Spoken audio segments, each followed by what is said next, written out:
साथी सन्ध्याकालीन बसाइमा नेदरल्यान्डको आम्स्टर्डम सिटीबाट बोल्दैछु।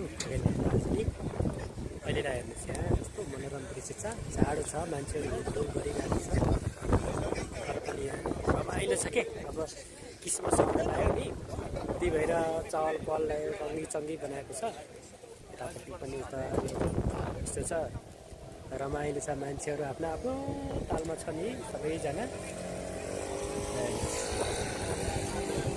म यहाँनिर बसेर यहाँको भ्युज हेरिरहेको छु, रमाइलो छ।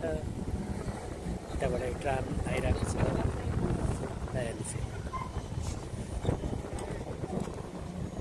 यसो के छ कसो छ भनेर यसो हेर्दै रमाइलो गर्दै हिँडिरहेको छु कि।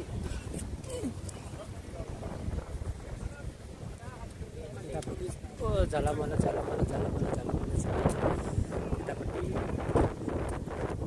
यतापट्टि सेन्ट्रल स्टेसन यही हो।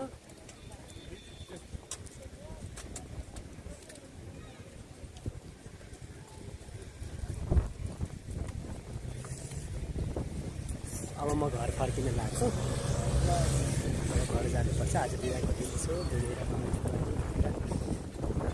यता आएको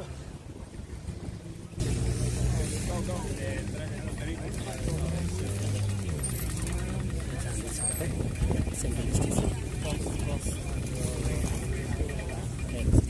रमाइलो बनाएको छ।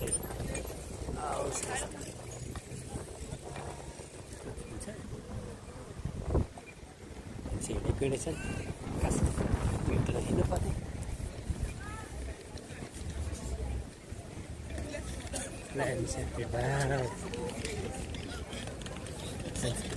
है त कति साँझमा चिसो भइकन पनि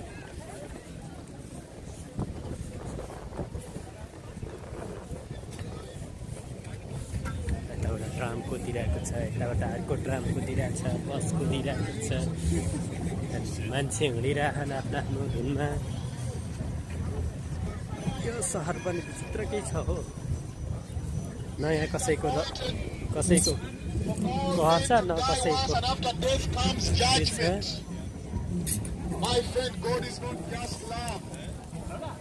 अब म मेट्रो स्टेसन जान्छु।